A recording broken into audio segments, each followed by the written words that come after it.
Бүгін 2019 жылы 23 январ.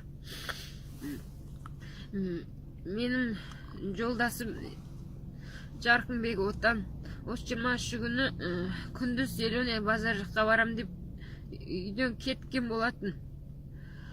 Содан міне маған айтты 129-ға автобусқа отырдым Шынар деп.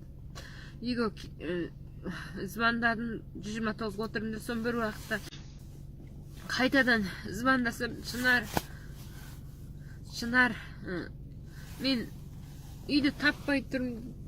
Жолдасым Қытайдан келген саяси лагерден түрмесіне Қытайлар дәрі беріпті. Соны алдын айтқан Шынар, мен памятымды ұмытып жатырмын. Соны айтқам, шықпай тұра тұршы, үйде отыршы деп, үйді ұстап отырған больницаға қаратайын бүгін деген, бой бермей мен зеленый базар жаққа барып келейін деп шығып кеткен. Міне сағат уже 1 болды. Жолдасымды іздеп жүрмін.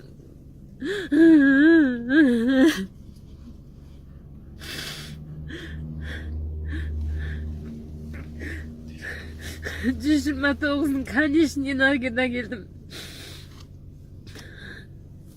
Осы роботқа да бардым, түркістің роботқа барсам, олар біз тапып бере алмаймыз, олар заң бойынша 3 күннен кейін іздеп табады екен, может туысқан үйінде жүрген шығар дейді маған.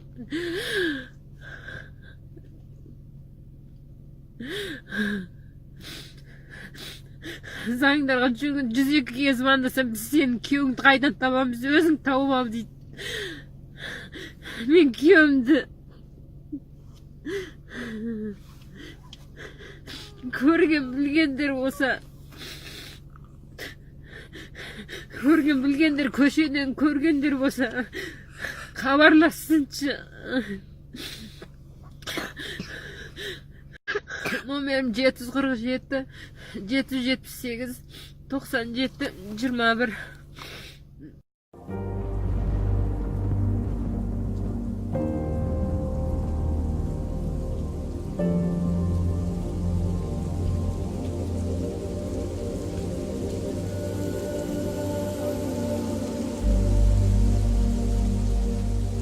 Слабость өзінде түрмеден шығып ендігенен денсаулығы жоқ. Қытайдың кесірінен бүкіл денсаулығы құртып жүрген Қытайлар.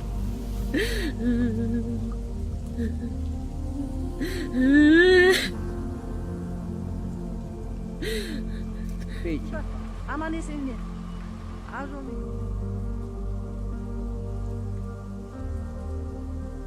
Ал кел. Қайда жүрсің, айналайын әкем ол? Айналайын әкем, қайда жүрсің?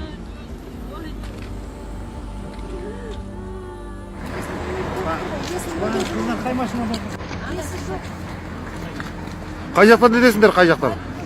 Мүлде жоқ. Ешкімді танып тұрған жоқ. Баласында әйелінде танып тұрған жоқ.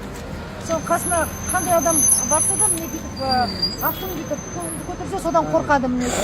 Қорқып қалған, неге қорқып қалған, біреу ұрдың екеніне қорқып қалған.